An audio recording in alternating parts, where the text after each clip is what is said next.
strict diet, clean food into my regimen, and I was able to achieve some amazing results, as you can tell. I took these results to start competing in figure and fitness competitions. First at the local level and then graduating to the national level. Through this experience, I had some phenomenal life experiences with personal growth, met some amazing people that are just as motivated, have great sacrifice and discipline, just as I endorse in my life. While I achieved great success with these figure competition hobby that I had, it wasn't until I aligned my mind and my spiritual body that I truly tapped into what health and wellness really is available out there. You see, I sat in these chairs just like you did, and I stressed out about all the medical knowledge that I was being bombarded with, all the teachers, different teaching styles, having a family at home, managing that, as well as the emotional stresses of a challenging marriage at the time. I pushed through all of this, through the program, through a divorce, and through all the life changes. However, it was at the expense of my spiritual and emotional health.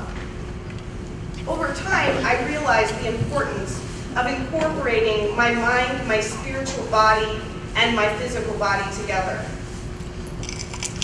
For when you don't have your spiritual mind and body together, that's when conditions and diseases set in. That's when you have difficulty managing your emotions. Then your mind works on overdrive, trying to understand why your life isn't as it should be. You're not engaging in the present moment as you should, and you're not fully alive.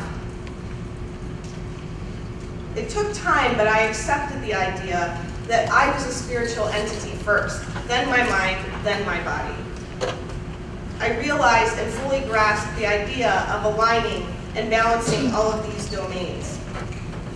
So balancing them allows a person to achieve optimal health and wellness. I encourage all of you to check yourself and to look at your own life and your mind, your body, your spiritual beings. Are they aligned? Are you present in every moment? I'll tell you, if you're not, it's a very worthwhile journey. It's worth it, and it's very life-changing to align and balance your life. I hope you enjoyed hearing about my journey. I started a blog, as you can see the web address up there, where I continue to embark on this journey, and I reflect on the process on my website, as well as sharing nutrition, training, motivation, and inspirational type pieces.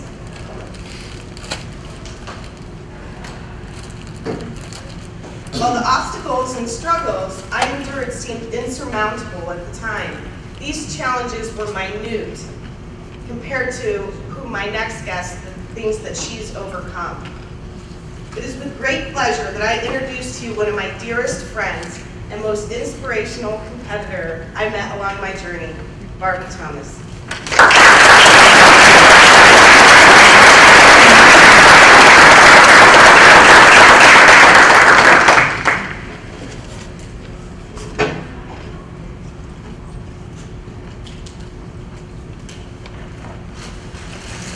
guess she doesn't want to hold the microphone. Can you hear me all right?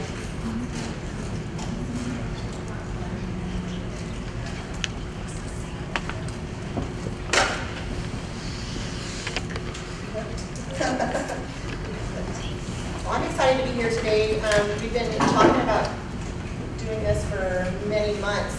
We were actually supposed to come do this back in October, so I'm glad we're finally doing this.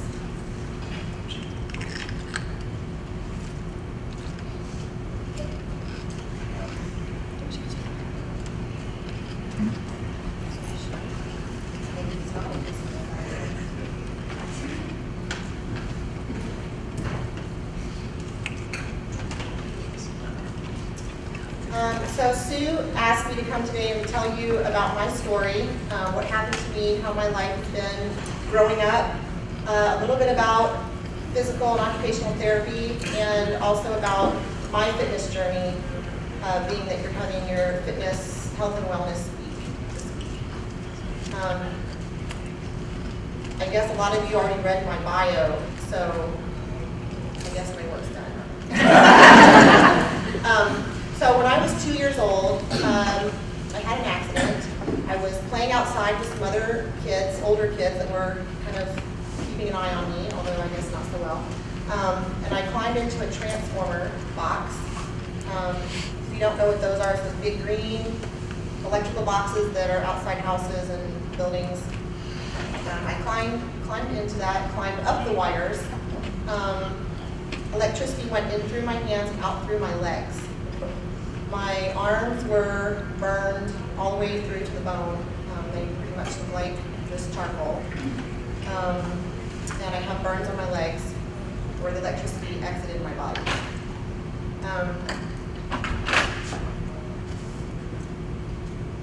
The doctor said that I probably wouldn't live. There was a lot of voltage, a lot of amps that went through me. They said if I did live, I would be a vegetable for the rest of my life. However, I believe that God had a different plan for me. He had a purpose for my life. He kept me here and kept me alive. I believe to inspire and motivate many other people just by living my life the way I do. And along the way, I've gotten to meet lots of great people and hear a lot of awesome stories of how I've been able to help people without even realizing it. So when I was in the hospital and they first said that I wouldn't live, my mom just prayed to God and kind of made a deal with God, I guess, and told him that if I had to live my whole life as a vegetable, that just take my daughter home, God, take her with you. But she promised him that if he let me live, that she would make me somebody. She would make me independent and make me somebody. And God heard her prayers and decided, I guess, to let me live.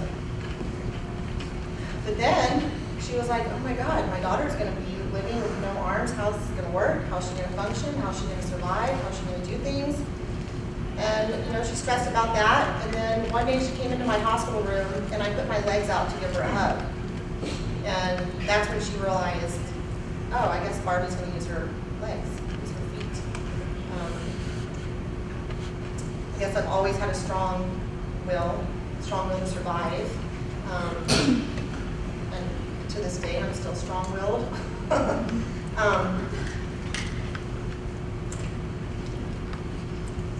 Never had someone standing here next to me quiet.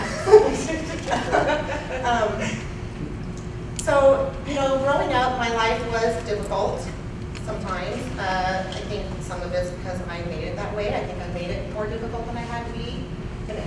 A lot of it was attitude. I think a positive attitude can go a long, long way. There were times in my life that I absolutely hated myself, that I used to pray, that I just wouldn't wake up in the morning, just didn't want to live anymore, didn't want to be different, especially during junior high school years. That's a rough age for anyone, a rough time. And I thought that being different was just the worst thing ever. Little did I realize at that point that everyone kind of went through that at that time.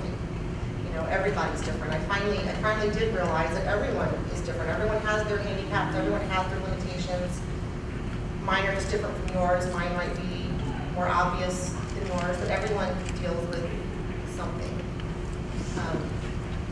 And having the right attitude really helped me get through that.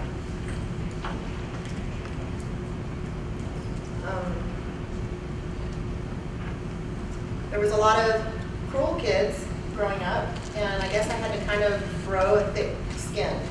I used to come home crying a lot to my mom because of things kids said, things kids did, just to be mean.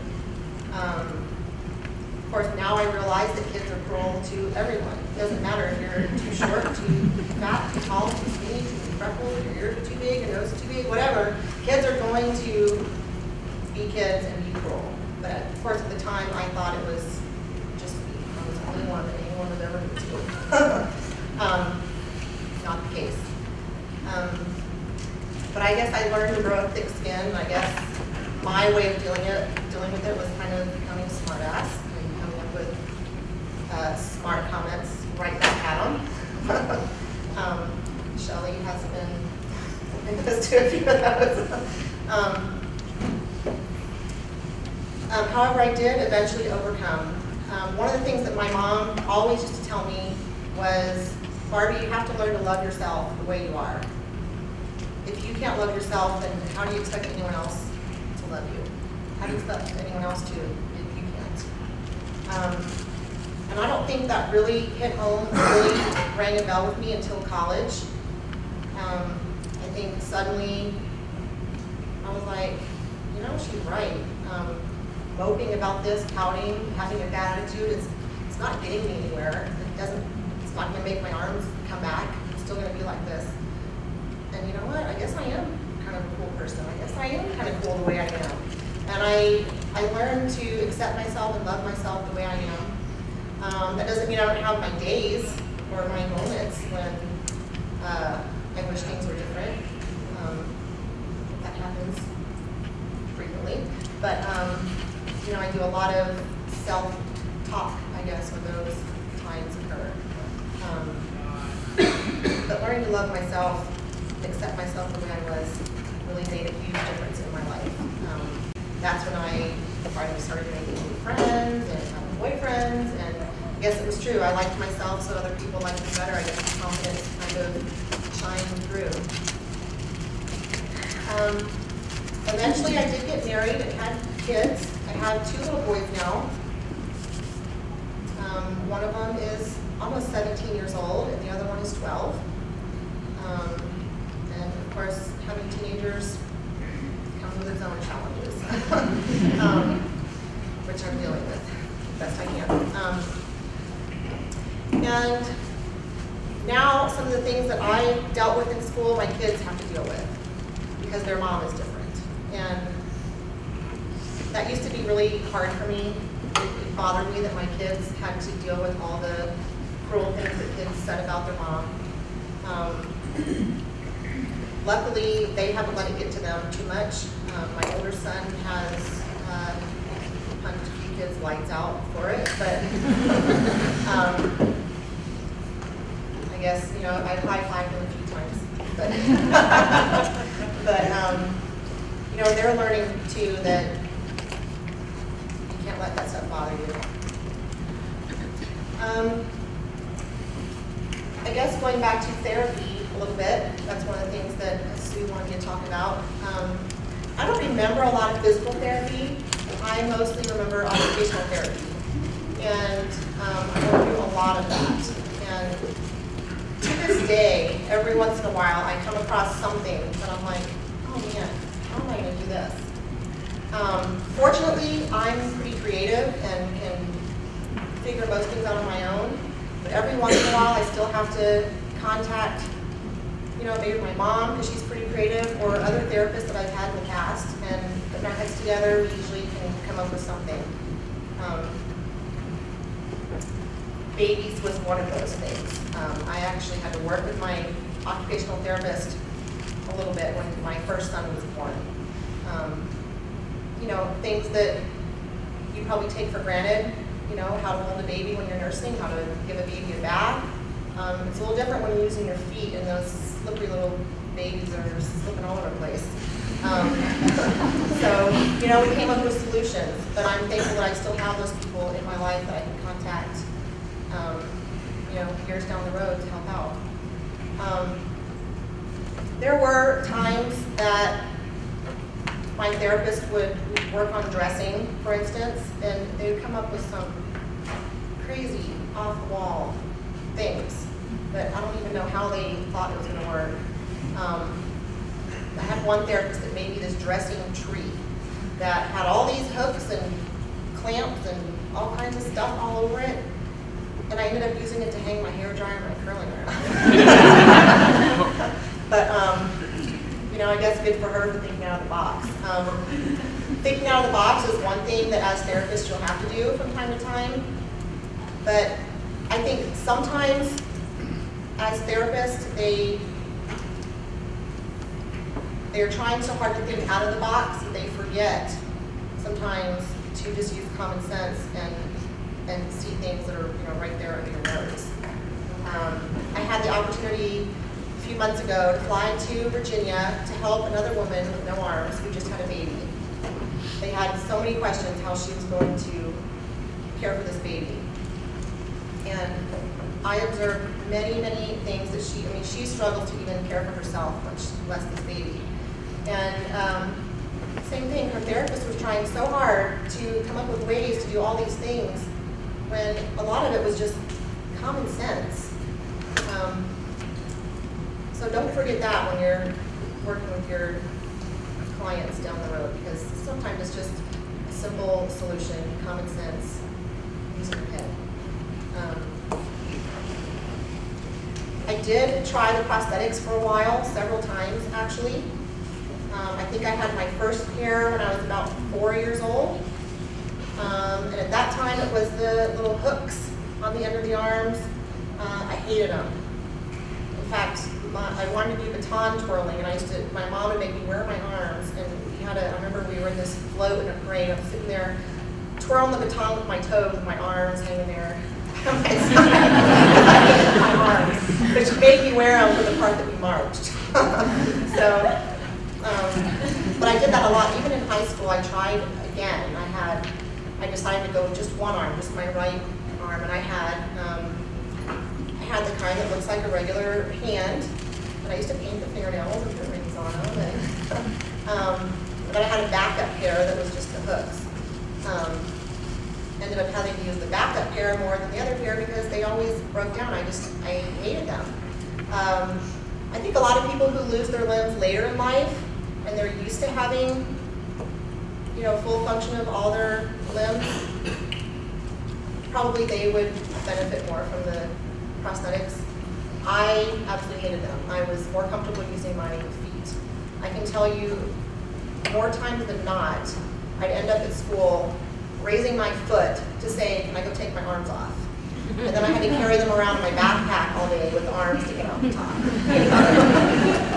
So that was into that. Then I just thought it was more fun to leave it in the back car window for everyone to see.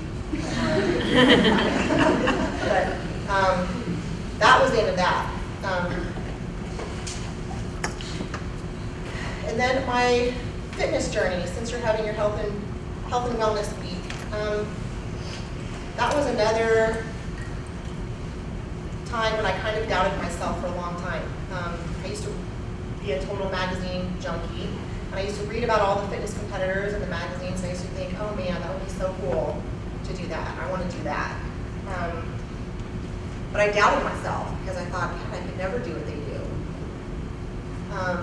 Until finally I started asking my trainer and asking some other friends, and they're like, why not? You would kick ass up there.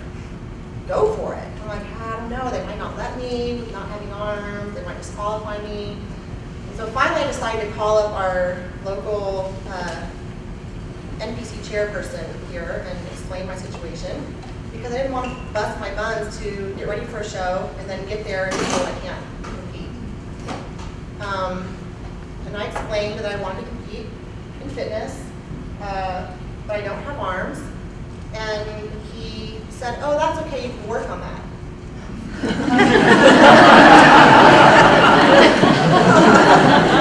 I said, no, you don't understand. It's not that my arms are small. It's not that they're weak. They're not there. And I said, there's some mandatories that I wouldn't be able to do. He said, like what?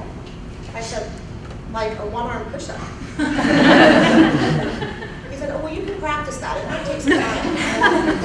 I'm like, dude, really? I said, for a one-arm push-up, you must have at least one arm, which I don't have. He said, well, you just need to build them up. At this point, I'm like, you're seriously in your head. But I said, okay, you're totally missing my point here. My arms are not small, they're not weak. I'm never going to be able to do one arm push-up because I don't have one arm. I am a bilateral amputee. Both arms are gone. They are not there. They're adios. He was like, oh. so you're going to do figure, right? Like, I guess he really doesn't listen. I'm like, no, I want to do fitness. And he was silent for, I don't know, it seemed like a couple minutes. He goes, well, yeah, you can compete. I think that would be great. I think you could inspire a lot of people and motivate a lot of people, open the door for other people who think they can't compete. That would be awesome. But you know you can never win. Okay, now I'm real. Realistically, yeah, I'm probably never going to win. I get that.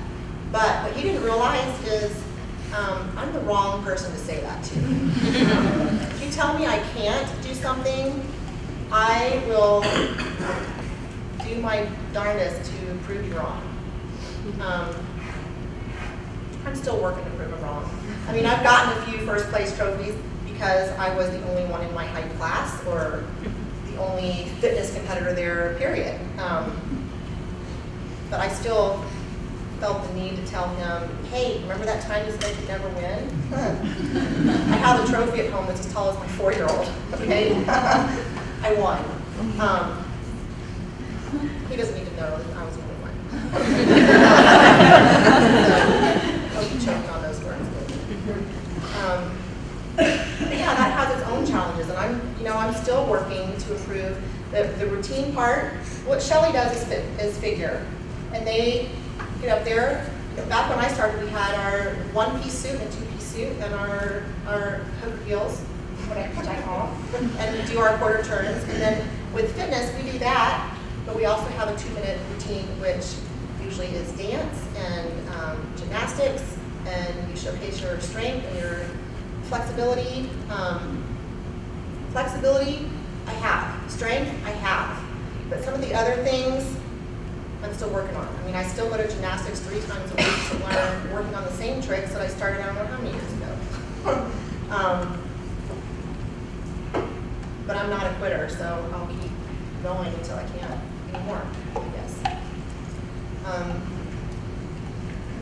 And in fact, my next competition is in June of this year in Chicago.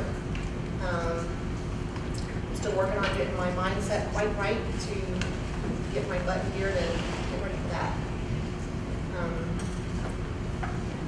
So I guess the next part of this is questions and answers.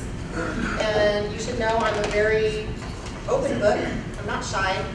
So feel free to ask me absolutely anything that you want to know regarding anything.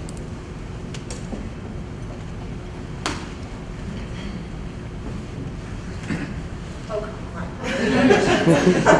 Okay. So when you're competing, what kind of challenges do you find with other competitors and stuff? Are they accepting? Are they kind of snide? How's that? You know, the first few times that I competed, I remember showing up to check in, and I remember people looking at me like, what the heck is she doing here? What does she think she's doing? And I think once they saw me compete and do my routine, they were like, oh, that's what she's doing. And now I think I'm pretty well known in the fitness industry, and I don't hear much negative feedback anymore. It's usually pretty positive. I think people know that I'm doing my best and I'm up there doing what I can do. Yeah, there's some things I can't do, but you know, there's things that I can do that people with arms can't do. So I just showcase my strong points. Do you choreograph your own routines? I choreograph it to a point, and then I usually get someone to help me fill in all the blanks, all the fillers. I like to choreograph, so. And who does your makeup? I do. I wonder, it looks beautiful. Thank you. Can you share some of the things that you learn to do to compensate for how you use your feet, things like that? Well, I have to sit down most of the time to use my feet. So I sit on the floor a lot. I sit on the counters at home a lot to cook, to wash dishes, to write, to do pretty much anything. I'm always hopping up on the counter. I think God gave me springs in my feet. I use my nub. Call this my nub. a lot. I carry everything on that side. I carry a lot of things between my chin and my shoulder. I don't really have many special tools except for dressing. I have a whole bunch of cute little gadgets for that, which I did not bring with me. But other than that, I mean, I do everything that you do. Everything that everyone here does. When I had longer hair, I could not put my hair in a ponytail. That's like one of the only things that I know of that I can't do. So you're saying that early on when you're working with occupational therapists that they were trying to think out of the box a lot and come up with these creative ideas or whatever. And you said sometimes it's just a simplest answer. Do you remember any examples of things where it was like, this is what works, it's really easy? I'll give you a few examples from my visit to Virginia a few months ago with this girl. Now, she lost her arms 18 years ago, but she lived in Madagascar, where it's not so acceptable to have a handicap like that. So she never really learned to be independent. People did everything for her. Now she's living here in the States with her husband, and she's trying to learn to be more independent. One of the things that I noticed, deodorant was one of them. She was trying to figure out, because she doesn't have the flexibility that I have, I can just hold a deodorant stick in my foot and get it up there and put it where it needs to go. She couldn't do that. And so they were trying all these things and trying to stick the deodorant stick on the counter so she could rub it on there, and you're trying all these things, and I was like, okay, what about just a spray? She's like, oh, spray easy. Yeah, spray's easy and it's cheaper. So, like she was having trouble when her husband left for work and she had to cook something in the microwave. When she pulled the plate out, it was really hard because her little short arms, they call them her short arms, would mess up the turntable, and then she couldn't get it fixed the way it needed to be, and she just had a hard time with these big plates. And he's like, so she, the rest of the day she just can't make anything in the microwave. And I'm going, okay, first of all, I didn't know that the turntable had to work and the microwave to work. But I said, well, what about bowls? I think bowls are easier. She says, oh, bowls easy. Yeah, bowl's easy. Anything you can put on a plate, you can put in a bowl. So use the bowl. Oh, okay. So, even, I talked about my hair being long, and that was, I liked having long hair, but it was a pain in the butt, especially being at the gym 2 times a day, 3 times sometimes, with practice and everything, having to find something to put my hair up. I finally just said, forget it, chop it off. It's the most practical thing to do. So sometimes it's just as easy as that. Even though we tried, I don't know how many different gadgets for me to put my own hair up in a ponytail. It's not worth it. In the competitions you do they modify the criteria for you, or hold it against you that you can't perform? They say they don't hold it against me, but I'm really not so sure. There's some things like symmetry for the quarter turnaround. Symmetry is what they're looking for, and I don't have it, and I know that. So that works against me for sure. But it is what it is. In fact, a judge even told me that one time, it's your shoulders. Your shoulders are the problem. Like, it's not like I have a muscle imbalance and one quad is bigger than the other and I can fix it in the gym. I said, my shoulder's not going to grow back. How can you hold that against me? How can you judge something that's not there? But they do. So, whatever, it is what it is. I still do it because I love doing it. It's my sport. So, I talked to the head judge. Last year I competed in 2 national shows, and I spoke with the head judge a few weeks later, and I asked her, and she said, oh, we've never marked your score down for the mandatories you can't do. I'm like, really? She's like, no. She goes, in fact, you don't even place last for your routine round. She said, but we do judge you on the difficulty of your routine for the limitations that you have. And last year, she said, we've seen you do more difficult moves. We know you can do more difficult stuff. You would have placed better if you had some of those other tricks in your routine. Fair enough. You know. Hi, first I want to thank you for coming. This is inspirational. And certainly this afternoon and this evening, I think all of us will have lots to think about and reflect back. As healthcare providers, I think sometimes it's difficult for us to break the ice when we are working with patients who have some significant, what we might call challenges. There was a time in your life when you embraced this, and I'm wondering if you could share with us how you break the ice when others to make them feel comfortable, and how you might think a healthcare provider could approach people with challenges in a way that you might have learned over the years of good habits and not so good habits. Right. I think most people with physical challenges don't want to be treated differently than other people. So I think just by treating them and talking to them and acting around them just like you would around anyone else, I think is a big thing. Also, if you have questions for them, ask them, rather than sit there and just wonder. I think my way of breaking the ice with people is cracking stupid jokes. My friend Chris up here will tell you that I have done that a lot with him. I don't know how many times I've told him, I'll try to keep your hands off you. You know, I guess that's just my way of breaking the ice, cracking jokes. Thank you. Do you drive? I do. I use my right foot on the steering wheel and my left foot on the gas and brake. I don't have any special modifications in my vehicle. I didn't want them because then I'd have to have a restriction on my license and I wouldn't be able to rent cars, or it'd be a big pain in the butt to have to get a new vehicle and have to have it modified. And I'm sure someday I may have to, because I am already starting to have issues with my hip, my right hip. So at some point I may need to, but until I absolutely have to, I refuse. How long did it take you to learn how to write with your?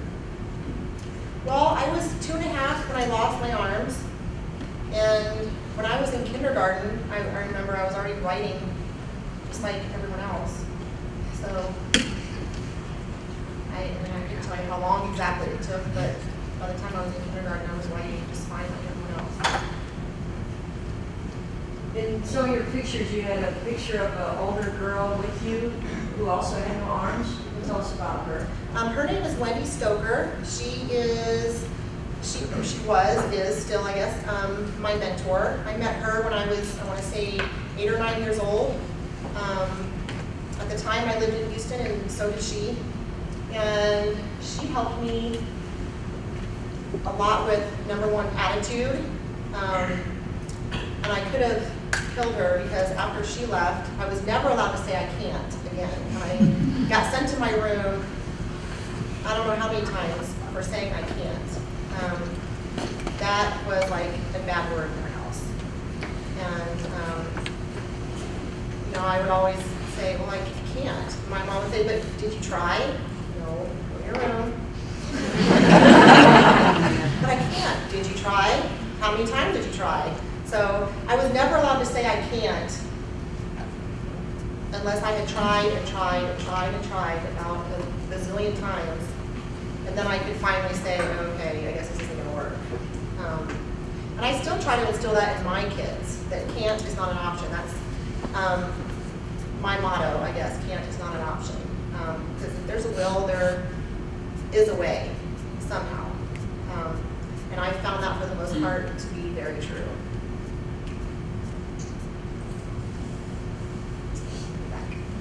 What sort of adaptations did they suggest for you with your kids, like when you had young babies? I really didn't have any adaptations. I did have like a sling type thing that I used when they were like newborn infants to carry them around from room to room, whatever. But I would say the only other thing that I did differently was, like I was saying earlier, bathing. I used to put a t-shirt on them to get them a bath just so they wouldn't slip out of my feet. I would put the little baby bathtub on the floor next to the tub, fill it up with water, and just do it sitting on the floor. So other than that, I didn't have anything special. How did you handle your transition from like a high school or a college into the work field? Was there anything that you needed to do differently or anything that you... No, I think by that time I was definitely pretty independent and comfortable with myself the way I am. And I rarely need anything special. I mean, if I need help, I feel like God gave me a mouth, I can use it and ask for help. Which I do. When I need help, I'll ask. So, are you working then? No, I'm not. I've been doing a lot of speaking. Other than that, I am not working at the moment. So, recently there's been a big push for disability sports in school districts and things like that. And so it seems in your profession you've had a big eye-opener for a lot of people that anybody can do anything, you know, just like you're seeing in school and things like that. Do you see yourself having an impact in any way along those lines with younger children? Actually, yes, because just as I had a mentor, I've been lucky enough to be able to mentor a few other people and help them along their way. I don't know if you've heard of Jessica Cox. She's another lady with no arms who lives in Tucson, and I have been kind of mentoring her since she was a senior in high school.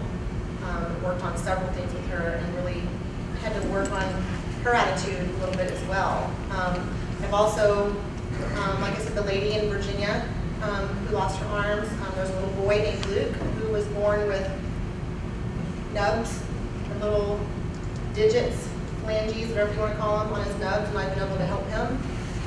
There's also a little girl who I actually get to spend some time with her this Saturday. She was born without one of her hands, and she's 2 years old. And we seem to connect really well right off the bat. So I enjoy getting to pass down what I've learned to other people, especially the kids. How do you get connected with these people that you mentor? Is there an organization that you're networking with? Or? There are organizations. I'm not affiliated with too many of them. There's the Amputee Coalition of America. They've contacted me a few times to work with a few people. In fact, they contacted me when I was in high school. There was a 13-year-old boy from Mexico who was at the Shriners Hospital for crippled children in Houston, and I got to go up there and work with him and help him with a few things. There's also a group here in Arizona called Special Blessings, and I met them through a lady that I met at a doctor's office one day who happens, she has twins, and one of her sons was born without a hand, and she was struggling terribly with it. And so I kind of helped her through that and met this other lady who had this group called Special Blessings, so I still keep in contact with them. They contact me usually, they find me. I mean, I'm pretty available on the internet, so easy to find. So clearly one of your gifts to the world is to inspire others as you're doing for us today. But putting that aside for a moment, what do you think the gifts in this life have been for you, kind of if we look in a bigger picture sort of way? What the gifts have been to me? Yeah, like kind of why well, you know, me being able to inspire you and others, it may be a gift to you, but I also believe it's a gift for me. I think helping others is just something that I love to do, and I think it's very rewarding, and it makes me feel good, it makes me happy.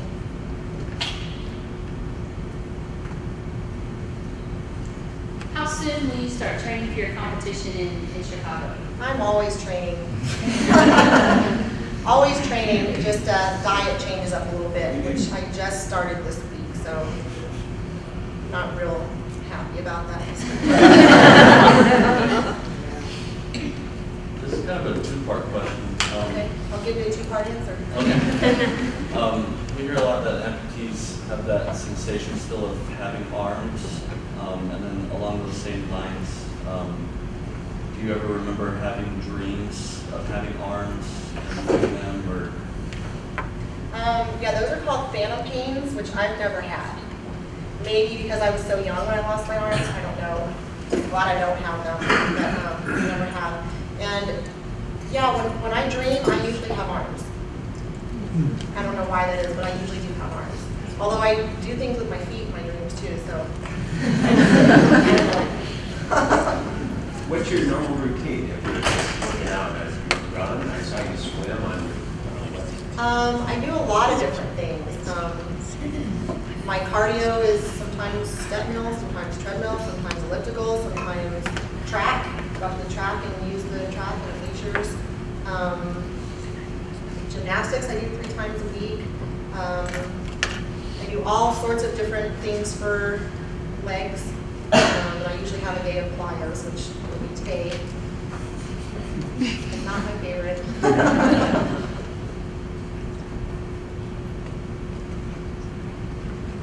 know you have more questions. You're going to think of them later for sure. I wonder how she does this. I wonder how she does that. With new advances in technology and things that are being done with robotic limbs now, do you have any interest in trying them again, or you're just done with them? Nope, I've actually been offered. I met a doctor at an airport one time that they do this and they somehow wire it to your heart, your brain, and put this arm on you, all this, I don't know. And I just said, you know, honestly, I don't think I would know what to do with arms if I had them. Like, I'm comfortable the way I am, I'm happy the way I am. I told them I appreciated the offer, and they do it a lot for vets when they come back from the war. So honestly, I would rather we use it, use that for, they would probably appreciate it a lot more, benefit from it more. So no, I don't have any interest in it. There are times I wish I had hands, yes, but no. I know I saw another hand go up somewhere before she asked that question. Can you share a little bit about your tattoos? My tattoos. This is my sleeve on this side. This is my half sleeve on this side. I have a lot of tattoos. They're all over me. So this one on my shoulder is the 3 flowers represent the 3 months that me and my 2 boys were born. And then their monogram, they both have the same initials, so their monogram is on the back. I have tons of butterflies just because I love butterflies. The lion on my left side is kind of represents strength and fearlessness, and I'm also a Leo, and Leos are very proud to be Leos. So there it is. I have a few scriptures on me. The one on my neck is Philippians 4:13. I can do all things through Christ who strengthens me.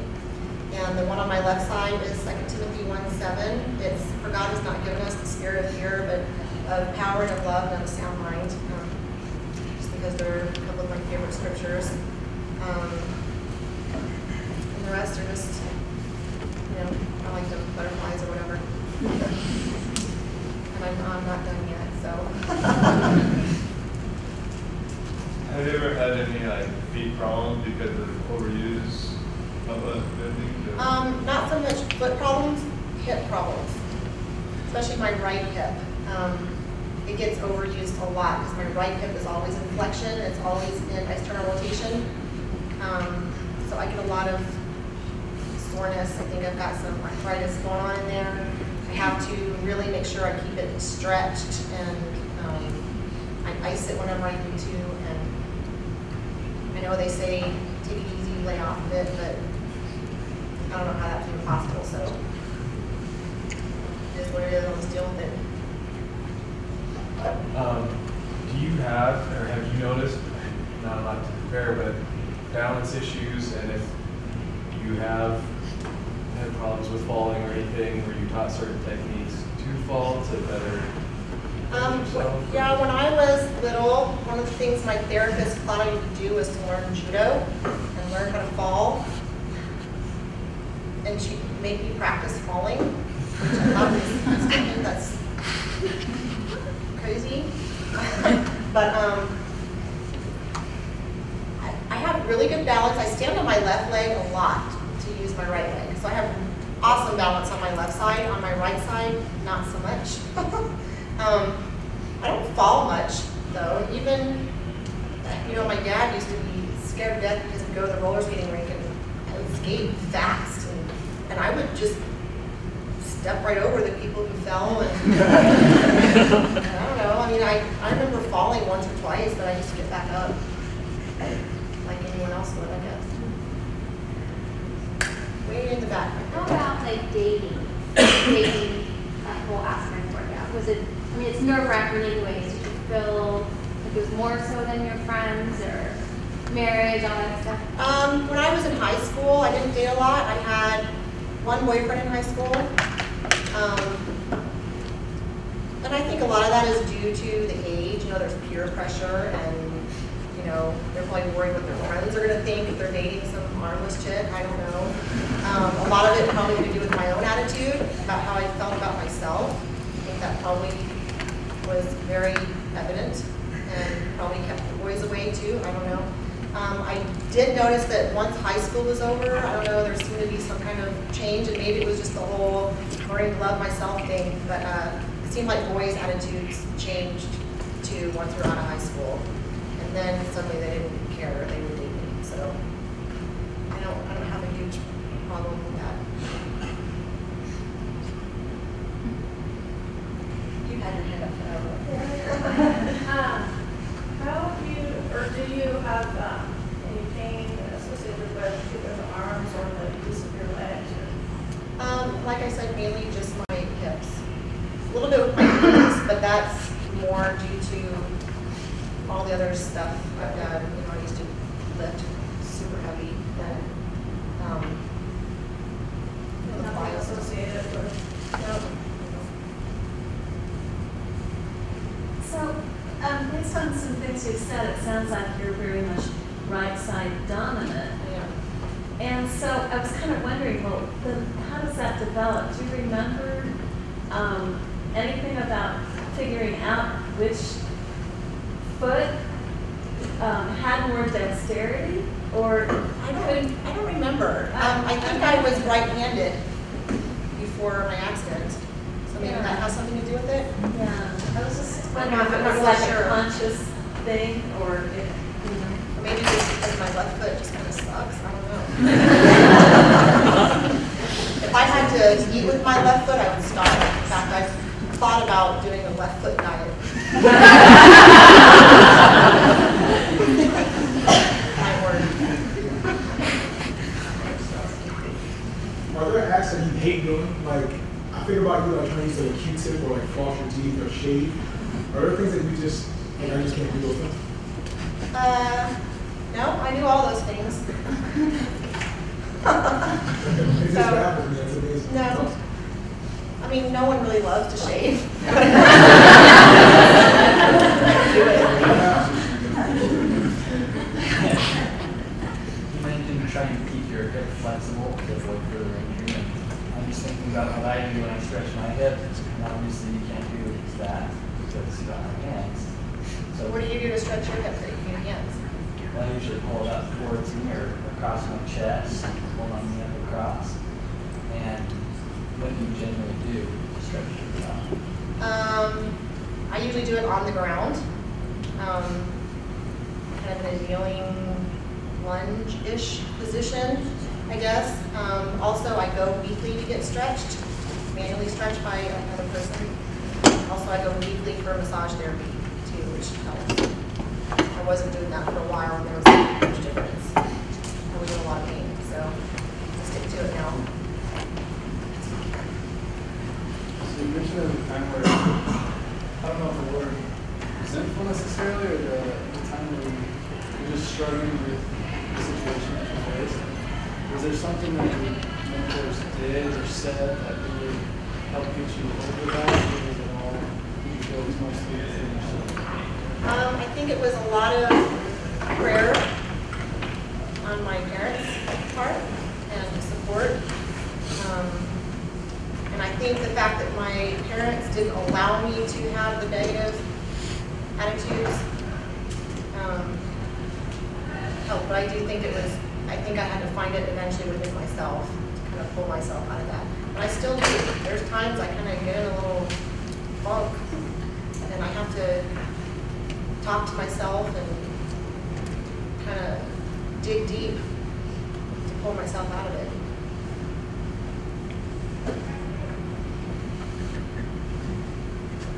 You talked about a lot about physical development and things that you've done. You've talked about education of your mind. How were you mentored and coached spiritually? Because you've obviously developed as well in terms of your physical body and your spiritual self. You mentioned your parents were as a youngster, they were very obviously spiritual, faithful people. And have you had a spiritual development coach along the way too?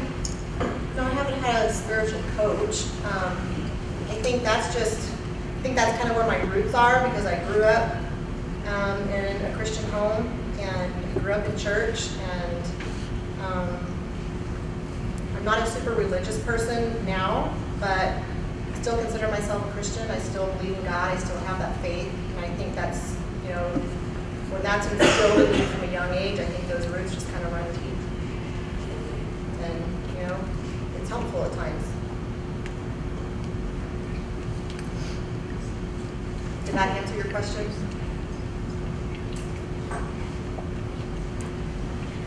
I'm sorry. I think we need to give our most appreciation